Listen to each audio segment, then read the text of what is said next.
Now look at this. Listen, look at this.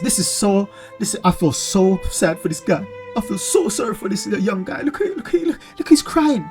He's crying. He's looking at the Arsenal youngster, the Oscar mascot, and see how happy he is with the players because we're challenging for the top of the league. We're challenging for the Premier League title, and then he's got Man United. He doesn't even want to shake their hands. He doesn't even want to shake their hands. He's disappointed. He's embarrassed to be a Man United fan. Shame on you, parent, for allowing this guy to be crying like this because supporting a team like Man United. Shame on you, Man United parents. Shame on you guys. Allow the guy freedom of choice. Allow him to choose the club he wants to play for because it looks like he wants to play for the Arsenal. It looks like it. He's a bit jealous of our mascot.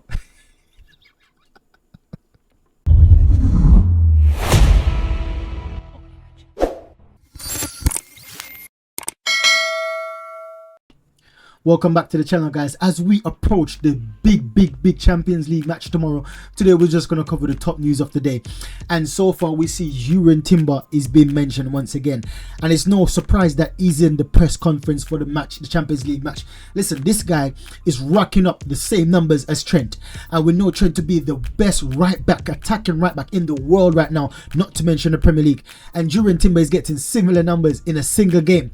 That's big news from Jurrien Timber. You can see what we've been missing last season. So opposing fans have been saying that, listen, we bottled the league again, but they failed to take these things into account. Arteta signed this guy for a specific reason, and straight away he got injured. Then we lost the league by 2 points. I'm not saying it's down to Jurrien Timber only, but surely this guy would have protected us in certain instances when Zinchenko couldn't. Once again, I'm not throwing Zinchenko under the bus because I remember a few times he bailed us out as well, especially with that bicycle kick, that karate kick. So he bailed us out a few times, but also if Timber was in the team, I feel like we've been more defensively assured. So Timber was missing. It was a big part of last season why we didn't produce as much as we wanted to, because Arteta had a set game plan as well, and he couldn't get to achieve it because this guy wasn't in team. Now, if this was just only first 2 matches in the first team at right back, can you imagine going further? Can you imagine the 5th? Can you imagine the 6th? Now, this is what I'm saying. It's going to be so difficult for Benjamin White because I rate Benjamin White as one of the best right backs in the world. That's how I rate him. And for me, Timber coming up, racking up these numbers, listen, I'm not the one that's making this a thing. The stats is display on the pitches, right? So this is going to be a very good competition going on in the season. Whereas you see Callum Fleury against Timber at left back, and Timber against Benjamin White at right back. Like, Timber is going to be that player that everyone is scared of in the team. They're scared of him taking their place because he couldn't even play centre back. William Saliba needs to stay on peak form because he can replace William Saliba or Gabriel Magalhaes. And it's the same thing with Gabriel Magalhaes. He has to be careful of Callum Fleury. Callum Fleury can replace him as well. Man, I just love what's going on at Arsenal right now. Another big and important stats. This shows the importance of Bukayo Saka. Look at chances created. Leicester only created 5 chances. Saka on his own created 8 chances. 8 chances compared to a whole team. One player done more than a whole team. Touches inside the box. Saka had 14 on Leicester City. Whole squad had 11. Successful take on. Saka had 8. All of Leicester City only had 5. Shots, Saka had 7. Leicester City entire team only had 5. So this is what I'm saying, that no one is watching these stats. But when the debate comes up about Saka versus Palmer, Saka versus Foden, everyone forgets about these stats. And these, we need to, as Arsenal fans, we need to remember these stats because these are the stats we're going to throw in their faces. Now, I know that Cole Palmer done had a superb match the other day, but Saka has always been producing. Saka's, since he came into the Arsenal team, 100% all the time. Even when he's not at 100%, he's still been doing a good output. He's still being efficient. Either he's assisting or he's getting a 1 goal. Even if he's not playing 100%, you can say at least he's efficient because he's coming up with an assist or a goal. Now, look at these stats. Now, as I'm saying, when Odegaard comes back, you're going to see an even better Saka. Because I feel like he's lighter than last season. He lost a lot of weight. You can tell that his muscle is thinner. That gives him a lot more acceleration, a lot more speed. Last season, I feel like he bulked up because he knew that he was going to be in a lot of challenges, so he bulked up. But this season, I see him with a different mindset. He wants to be quicker. So let's see where that take him throughout the further into the season. Now, coming against PSG tomorrow night, it's going to be a big thing because PSG might. I think that they're going to be playing open. I can't see PSG going and sitting back, especially what Arteta said, that listen, these guys, they're going to confront you. They're going to come in your face. That's what Arteta said in the pre-match conference. They're going to come in your face and they're going to want to play their game. So I expect Saka to have a lot of freedom. I expect Martinelli to have a lot of freedom. Trossard, everyone in this team, I expect to have a lot of freedom. And vice versa now, the defense is going to be under a lot of pressure. So I don't know if this is a good thing or a bad thing, but Dembele is left out of the squad against us tomorrow night. Luis Enrique said that, listen, he doesn't want him in the team and then they bring in Vitina. Now Vitina and Dembele is a different kind of threat. Dembele is going to provide a lot of runs behind for them, and based on our defense, we've got Calafro, we've got Timber. I'm confident that these guys will lock them down. But when it comes down to Vitina is a more of a tricky player, tricky customer. It's going to be difficult to lock him down. So this is going to be a very, very important tire for Calaflori, and he looks injured as well. So it looks like Lewis Skelly might come in, or Timber might go on to the right hand side, and Arteta bring him back Benjamin White. That's probably the most realistic formation, where Timber comes in at left back and Benjamin White comes in back at right back, because we know that Benjamin White is injured, but it's not an injury that should keep him out, especially when we're short at the back.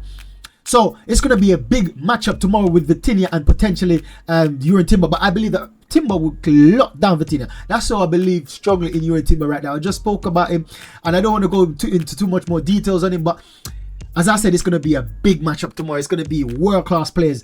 Arsenal is going to be playing the world-class players, and I've been dreaming of this moment for a very long time, when we're back in the big competition, playing against the Real Madrid, playing against the Barcelonas, playing against the PSG, the Bayern Munichs. Last season, we didn't totally get to where we wanted to, but this season, we've got additional to the squad, and we have more confidence. The players look stronger. The player looks even the players looks more confident, and the players that we bring in as well, they add to the team in terms of confidence and aggression and utility throughout the squad. So hopefully we'll get a very good result against PSG. Now these are something that people brush under the carpet and don't want to highlight, which is the most big chances created in Europe's top 5 league this season. We got Bukayo Saka number 1. Now everyone's been singing Lamine Yamal's praise. Everyone's Rafinha, I'm surprised he's up there, to be fair, but Lamau, everyone's been singing his praises. But Bukayo Saka, everyone is like brushing him under the carpet because he's an Arsenal player. But the stats don't lie. This is what I'm saying, that we need to check the stats sometimes, because if we don't check the stats and see the output of Saka, to see how efficient he is in front matches and for the entire season, then we'll easily misunderstand or easily don't put him on that pedestal that he deserved to be on. And he deserved to be up there. This guy, since he came into the team, performing non-stop. And I got another stat for you. Bukayo Saka is the first player to create 8 chances and completed 8 take-ons in a single Premier League this decade. In over 10 years, Saka is the first player to ever do this. We've got Salah, one of the greatest wingers this Premier League has ever seen. Never done this, right? In a season. Whoever's Leroy Sané, whoever you want to go back to. Whoever, I don't care who you want to go back to within the last 10 years. But you can go back to whoever you want to go back to in the last 10 years. Bukayo Saka has made another history. Another one. Smashing another one out the park. No one is talking about this. But guess what? I am going to highlight it, because if I'm an Arsenal fan and not highlighting these things, am I expecting a Man United fan to highlight it? Or do I expect a Chelsea, a City fan to talk about these things? We need to talk about these things about our players, because if we don't sing our players' praises, no one else will. Everyone else will just criticize and try to say, oh, all he does is dive, all he does is hop around the pitch. When they say that all he does is hop around the pitch, bring up these stats. When they try to criticize him and say all he does is dive, bring these stats up. Because no one, Saka was in this decade. And he's not even Salah, one of the best wingers the Premier League has ever seen, are creating these numbers. We need to bring these stats up. We need to rub it in their faces. Now I had to bring up another one. I'm sorry, this might be the last one on Saka, right? Because once again, I'm highlighting how good Saka is, because if I don't, as an Arsenal fan, no one else will. Look at this. Chances created. Bukayo Saka, 8 versus Leicester, right? Luis Diaz, 8 this Premier League season. Saka has created 8 against one team. Luis Diaz has done 8 in 6 matches. And Savino, one of the best right wingers right now in the Premier League, has created 8 in 6 matches. Bruno Fernandes has created 8 in 6 matches. 6 in 6 matches. Saka is overperforming right now, and no one is talking about this. No one is highlighting because what? He's not playing for the cities. He's not doing over the head kicks. He's not doing step overs all the time. He's not doing flares. But no one is highlighting. And man, I tell you, this is unjust. This is unjust the way people don't treat Saka as how they treat everyone else. Well, that does less than Saka. But I'm gonna shove it in your faces until you get sick and tired of these stats, because he deserves to be talked about. He deserves to be celebrated. Bukayo Saka, our number 7. Now look at this. This is why this is the biggest club in the world. This is why our fan base is loving, is passionate, is unique. This is Uganda. This is Uganda. They're having a march. Every win, they're gonna have a long walk. Every win that we win this Premier League season, they're committed to have long walks. What other club is so passionate that take long walks after a win? These things warm my heart, because this is passion. No other club you're gonna see doing these things. This is why I said that for so long Arsenal has been in the mud, and yet so much fan has been sticking around, fighting, taking bullets from every other fans, verbal bullets from every other fans. And now you see that we're recovering, and you can see the joy, the jubilation in the heart, in the faces. Look at the faces of the fan base. And this is just one country in Africa. You can see that Arsenal is back based off the reaction of our fans. You can see that the love for the club is back based off the reaction of our fans. Because even Man United at the height, you don't see this happening at the height of their success. You don't see this happening. Man City right now at the height of their success, you don't see this happening. Chelsea at the height of their success, you don't see this happening. But with Arsenal, it's a different, and we haven't even reached the height of our success in this era. This is the beginning of our success in this era. And you can see, can you imagine next season? Can you imagine the season after, when we start to win trophies upon trophies upon trophies? It's going to be a world march of Arsenal fans. It's going to be a world, and I will be there. If there's an organization of this, I will be there. Listen, don't you worry, I will be there. I love to see things like this. So I spoke to you about Calaflori and told you that he's becoming one of my favorite players. He's potentially on projection to be my favorite player in the Arsenal team, right? Because I'm even considering getting his name on the new shirt that I'm going to be getting. And you can tell it's not just me. The Arsenal fan base felt the same thing, or feels the same sentiment, because he's already got a song, and they made another song for him, so he's got 2 songs. What's in the Arsenal squad that's got 2 songs? Who else in the Arsenal team has got 2 songs? Gabriel had to be waiting over 2 seasons to receive his first song. Lots of players have been waiting a long time to receive their first song. This guy just came in a few matches already, and he's got 2 songs. This shows you the love the Arsenal fan already has for him, and it's because we can tell his passion for his love for the club, and he just joined. We can tell that he loves the players. He just loves to be a part of the Arsenal family, and he will die for this badge. We can tell based off his performance. We can tell, and this is why we love this guy so much. Big up Calaflori. Now look at this. Listen, look at this. I feel so sad for this guy. I feel so sorry for this young guy. Look, he's crying. He's crying. He's looking at the Arsenal youngster, the Arsenal mascot, and see how happy he is with the players, because we're challenging for the top of the league. We're challenging for the Premier League title, and then he's got Man United. He doesn't even want to shake their hands. He's disappointed. He's embarrassed to be a Man United fan. Shame on you, parent, for allowing this guy to be crying like this because supporting a team like Man United. Shame on you, Man United parents. Shame on you guys. Allow the guy freedom of choice. Allow him to choose the club he wants to play for, because he looks like he wants to play for the Arsenal.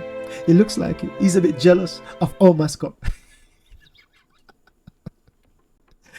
United is in the mud. Even their little mascots are crying, man. This is shocking. This is absolutely a disgrace. This is a disgrace.